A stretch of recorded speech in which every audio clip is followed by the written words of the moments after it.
Assalamualaikum warahmatullahi wabarakatuh. Perkenalkan, nama saya Agus Alfian Riyadi dari SMP Negeri 2 Manis Tenggo, calon guru penggerak angkatan ketiga. Pada saat ini saya akan mendemonstrasikan kontekstual pemikiran filosofis Ki Hajar Dewantara. Pemikiran filosofis di dalam contoh modul itu menggunakan sistem tata surya. Saya akan menggunakan media yang berbeda, yaitu media wayang.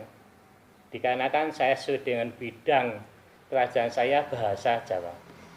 Kebudayaan diibaratkan dengan penokohan wayang.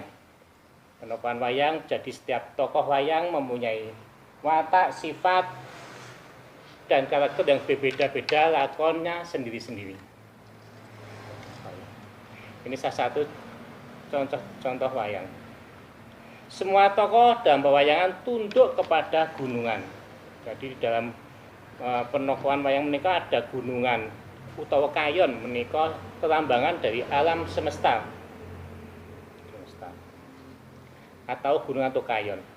Filosofis Ki Hajar Dewantara adalah perubahan, sehingga semua lakon dalam penokohan wayang-wayang itu akan selalu berubah dan bergerak setiap adegan dan lakon yang dimainkan. Apabila setiap lakon tidak berubah, laksana mengalami suatu stagnasi, kehancuran peradaban alam semesta.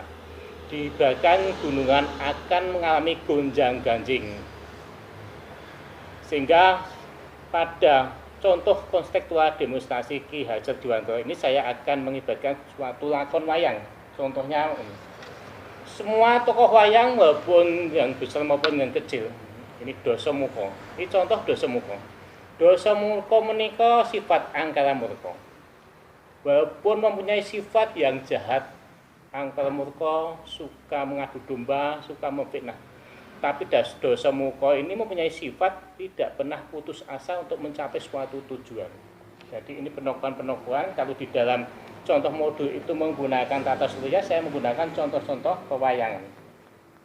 Kemudian ada tokoh yaitu Baladewa. Baladewa ini mempunyai sifat yang sangat unik sekali. Karena Baladewa seorang yang bijaksana, walaupun pemarah tapi mempunyai sifat pemaaf. Baladewa. Ini salah satu Baladewa.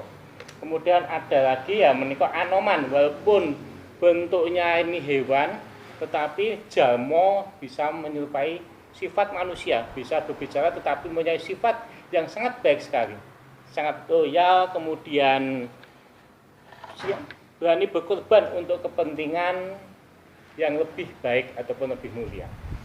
Kemudian ada contoh lagi Kresna, kemudian Gatotkaca dan sebagainya.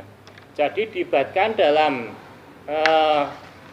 pemikiran Ki Hajar Dewantara itu yang menggunakan asas trikon, kontinu. Kontinu itu bersifat pendidikan berkesinambungan. Contoh dalam lakon itu kan juga berkesinambungan lakonnya. Ada contoh lakon dari Mahabharata maupun Ramayana, dari semua tokoh-tokoh itu kan semuanya kontinu berpendidikan. Ada tokoh-tokoh yang punya sifat-sifat berpendidikan, jadi bisa diambil dari seluruh toladannya. Kemudian konvergen, pendidikan bisa mengambil dari sumber dari manapun. Kalau dari saya ibaratkan dari kebudayaan Jawa ini, walaupun kita hidup di Indonesia, bisa mengambil kebudayaan dari India, dari Gujarat, dari manapun yang baik dipakai, yang tidak sesuai dengan nilai-nilai kebudayaan Indonesia tidak akan dipakai. Jadi bisa diselaraskan, karena kita tidak bisa tanpa adanya perubahan kebudayaan. Kemudian konsentris, pendidikan sesuai kepribadian budaya sendiri. Ya, sesuai dengan kepribadian, walaupun kita dengan penuh zaman yang selalu berubah, tetapi kita tetap sesuai dengan kepribadian budaya sendiri. Budaya yang adiluhung seperti yang diamatkan oleh Ki Hajar Dewantara. Dan semua itu berpula pada gunungan. Jadi kalau dalam Ki Hajar Dewantara semuanya berpusat pada matahari. Pada contoh modul itu Tetapi pada tokoh wayang ini semuanya berpusat pada gunungan. Gunungan ini semuanya sumber dari mikrokosmis dan makrokosmis. Jadi semua alam semesta ini dipengaruhi oleh kayon untuk gunungan. Jadi lakon-lakon dalam pewayangan, dalam semua cerita pewayangan, tokoh-tokoh baik yang antagonis maupun yang protagonis semuanya tunduk kepada kayon. Diibaratkan di dalam pembelajaran modul calon guru penggerak itu adalah tata suryanya, yaitu ada Merkurius, Venus, Jupiter dan sebagainya. Tetapi dalam pewayangan ada tokoh-tokoh wayang, walaupun yang antagonis, protagonis.